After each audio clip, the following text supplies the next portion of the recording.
After midnight, the sheets remember my wife's open door at 1:17 a.m. Hotels are built to keep secrets and sell sleep. At night the tower where I work downs its voice until the chilled water whispering in the walls sounds like a giant asleep in another room. The ballroom chandeliers dim to a honeyed sigh, and housekeeping carts roll like soft-voiced conspirators along the carpet. I am the night manager of the Grand Meridian, 48 floors of view and velvet, 2 pools, a penthouse that photographs better than most weddings, and more cameras than a jealous god. Every light has a reason here. Every door knows who touched it last.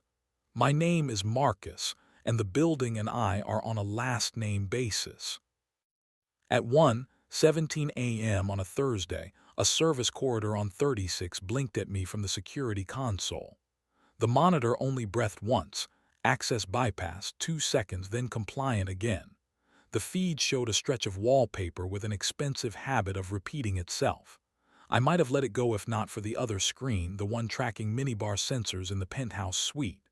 A single bottle of Japanese whiskey, untouched all week, moved half an inch. I don't mean the cork was pulled. I mean the pressure sensor beneath the bottle recorded the briefest lift, the kind of motion made by a finger tracing the edge of a temptation. My wife, Ava, calls what she does experience architecture. She builds the way an evening feels, a bridge of light between a lobby and a smile, a scent that strikes you at the precise moment the elevator doors open and makes your heart misremember the stranger next to you as a long-lost friend. She still had our apartment key when we married at City Hall on a Wednesday and kissed on the steps like teenagers hiding from the urgent weather of adulthood.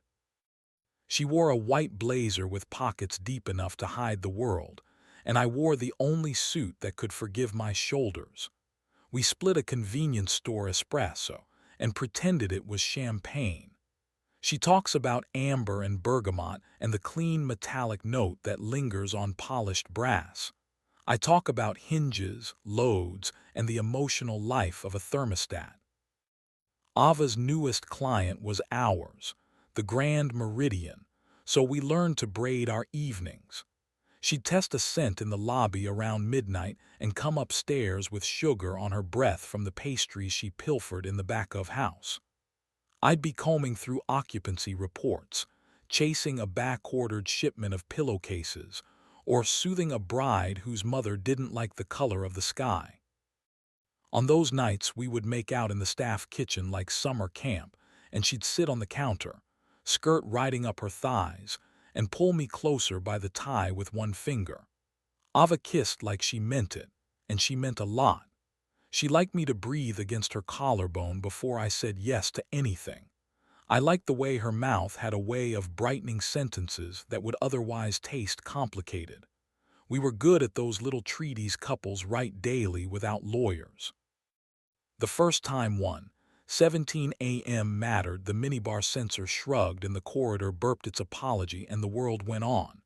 A guest requested a toothbrush. A limousine driver took a nap with both hands folded like a prayer. A pipe hit a cough that I heard only because the building wanted me to. The second time 1:17 appeared 2 nights later, the service door blinked to life again.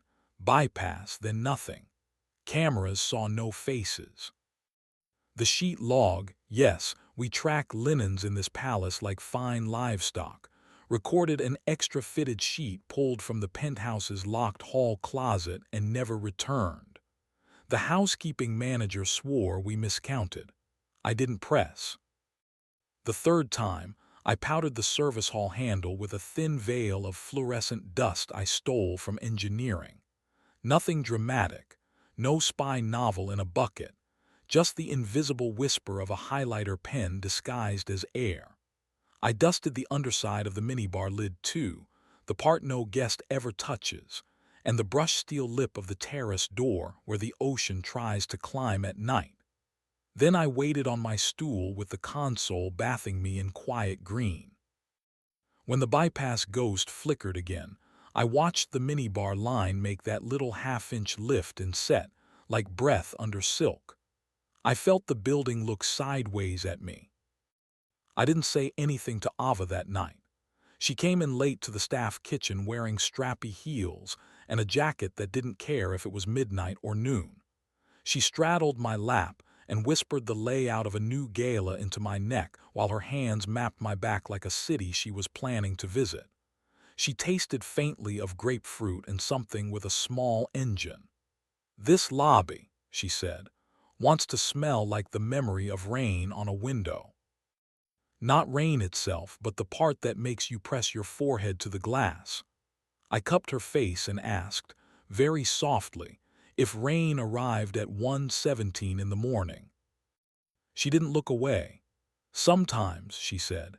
She unbuttoned my shirt with those elegant, infuriating fingers, then kissed me slow, conspiracy soft. After, with our heartbeats drying, she said, "Let have the grown-up talk." In Ava's mouth, the phrase tasted like a curse marked fragile. "What's the topic?" "The century we live in." She tucked hair behind her ear and let the silence warm the room. "Open." She held the word steady. "We set rules. We tell each other first. We love each other first. And we stop lying to the parts of ourselves that go hungry when the elevator doors say close." "You've written the rules already," I said, and I put my palm low against her spine because her body always told the truth. "I'm telling you before I act," she replied. "I can't do this without honesty. I won't." I swallowed and let the honesty sit there like a guest on a velvet sofa with too many opinions.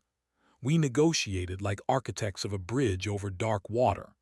No one from my staff, no one from her clients. Tell first. Condoms are sacraments. Our bed is a nation with borders. The hotel is a sanctuary. We sealed it with a kiss that felt like approval on a permit application. Necessary, solemn, slightly absurd, and hot anyway. Then she broke it. The day I knew, not as hunch but as indexable fact, the blacklight in the engineering closet made a new moon on my hands. The powder glowed like secret handwriting under my bare wrist.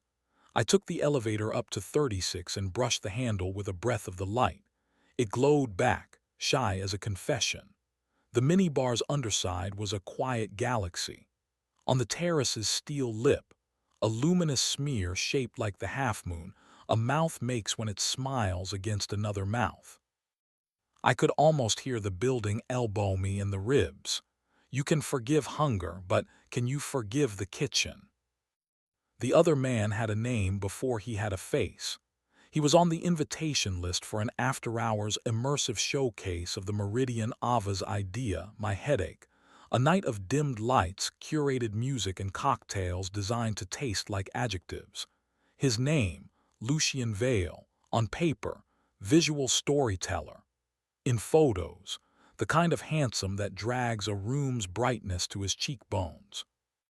He filmed city rain as if he'd been hired to romance it, and he talked with his hands like someone allowed to touch expensive ghosts. He had the audacity to be polite. I don't know what people imagine when they hear open. They think of hedonists with calendar apps or hearts as large as airports or couples playing at catastrophe in soft lighting. What I learned is smaller. Open means you agree to treat desire like a weather report, probability of showers, flood watch, lightning possible after midnight. You build drains. You move your car to higher ground. Open still means your throat goes tight when a storm hits your favorite street. I asked Ava that night in our kitchen with the oven clock blinking its insomnia, "Is it him?" She didn't let the air hide her answer. "Yes." She took my hand. "I told you a week ago I wanted this. I'm telling you now I used it. It was careless to use the hotel and I won't again. I should have asked and I didn't. I'm sorry." "What time?" I asked and hated myself for it. "Marcus," she touched my cheek, "don't do that. Just humor me." "After 1," she said. "We both had a long day. We were curious. It was a mistake to do it there, but not a mistake to do it." She did not apologize for desire. I loved and despised her for getting the grammar right. We separated with the tenderness of dentists. She found an apartment 2 neighborhoods away with a sunny kitchen where Basil misbehaved and sunlight talked too much. She kept the kettle that hates to be quiet. I kept the chipped mug that forgives everything. We divided our previous nouns like civilized thieves. She kissed my forehead at the curb the day she moved out and said, "If you hate me for a while, hate me clean." I said I would try to hate her with manners. Lucien sent me a handwritten note via the concierge. He had lovely handwriting that made you forgive the message before you read it. "I respect good operations," it said. "No hard feelings." He included a hip flask engraved with fog. I poured it down the service sink while the drain made no comment about irony. The building calmed. Perhaps it was only my pulse. Perhaps a tower senses relief like a dog senses thunder. Either way, the consoles returned to humming their version of lullabies. Bypass stopped visiting my screens like a flirty ghost. The minibar behaved. The linen count became the poetry it had been: strict, unromantic, necessary. Then Alina happened the way a sunrise does, with competence and a refusal to apologize for it. She was our night pastry sous chef, the quiet avalanche behind the 2 a.m. croissant. She rolled dough like a cartographer, mapping patience into butter. Her hands could tell temperature to within a degree, and when she laughed, the refrigerators seemed to remember they were meant to be gentle. She tied her hair high for work, and by the time night began to unpack its suitcase at dawn, it escaped in a soft fall that made me forget to complete a thought. We kissed in the tiny hallway between dry storage and the ice machine, the air cool and sweet with vanilla, the floor tile neat and unforgiving. She put her palms at the back of my neck like it was a place she trusted her fingerprints. I tasted sugar and citrus, and the hard-earned fatigue of a person whose body makes beautiful things in the wrong time zone. When she tugged me closer by the waistband, whispering "here," it was not a performance but a direction. I obeyed like a man who understands the safety instructions for a life raft and hopes never to need them again. Alina liked to be kissed slow, the kind of slow that makes a person forget their edges. She enjoyed when I planted my mouth at the notch of her throat and let my breath count something we didn't say out loud. I loved that she kept her eyes open when she shivered, as if she didn't want to miss a frame. We never used the penthouse, the ballroom, or any bed with a price attached. We kept our treaties simple. Don't tempt the building into gossip. Don't invite the past to dinner. Call desire by its first name and offer it water. I told her about Ava one night when the staff bar was empty except for our reflections in the brass rails. Alina listened like a good bartender, which is to say, she listened like a poet who is being paid to be furniture. "So you were honest," she said when I finished. "Eventually," I replied. "And you survived." "I haven't decided," I said. She kissed me with chocolate on her breath and said, "Decide here." It's strange loving a place, loving a person inside a place you love. You develop rituals that don't make sense outside the exact choreography of midnight. Alina would save me the ugly end pieces of the orange almond cake because they tasted better and offended no Instagram. I would walk her to the back dock and watch the sky lighten like the inside of a pearl while the trucks blinked awake. We stole naps in the quiet room, backs to back, the kind of intimacy that never posed for a camera. I learned how she took her coffee when she didn't trust the day yet: 2 sugars, a cruel amount of milk. She learned the rare, lucky places on my back that decided to be less haunted when her palm covered them. Ava and I were not enemies. That felt like a failure of imagination. We became awkward professionals. She stayed on the Meridian account because she was the best and I was not petty enough to burn a lobby's future to salt mine my past. We texted, occasionally, with the care of diplomats coordinating a prisoner exchange. She sent a photo of Basil bullying a windowsill. I sent a shot of the concierge desk's holiday arrangement looking gorgeously ridiculous. She wrote once, "I hope your building treats you kindly." I wrote back, "It always has." She hearted it because she was that person. Lucien came to a shoot one afternoon like a rumor wearing sunglasses. If he felt sorry, it did not climb onto his face. He shook my hand. "You keep time well in here," he said, testing whether I would bite. "Time keeps itself," I answered, and took pride in making the line sound like a house rule, not a sermon. We were the kind of men who can dislike each other without bleeding on the carpet. That, too, is a form of civilization. If this were a revenge story, now is where I would tell you about the spectacular trap I laid, the scandal that poached careers, the karmic return addressed to a penthouse suite with an excellent view.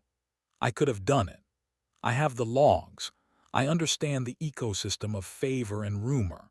I know whose phones would vibrate if a video were to accidentally circulate of two beautiful people violating the privacy of expensive sheets.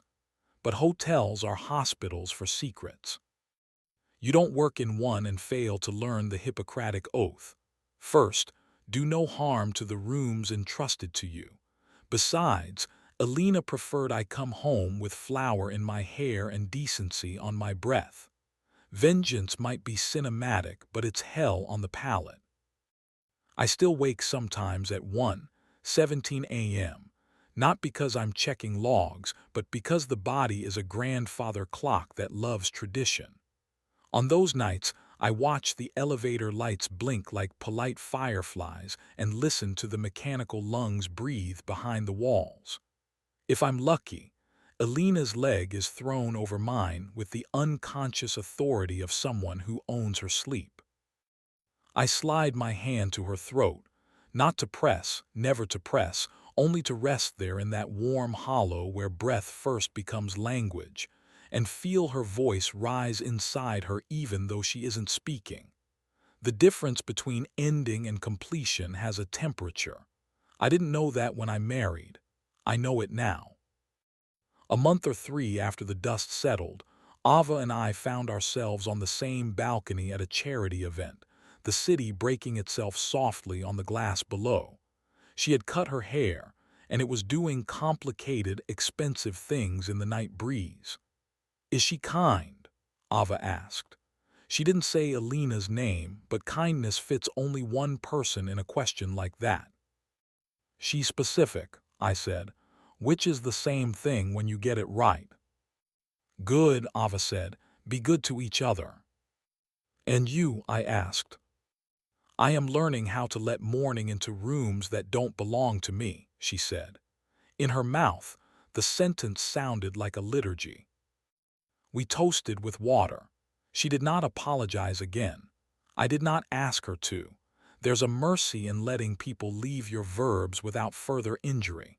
The building yawned below us, pleased to be draped in charity and music for a night.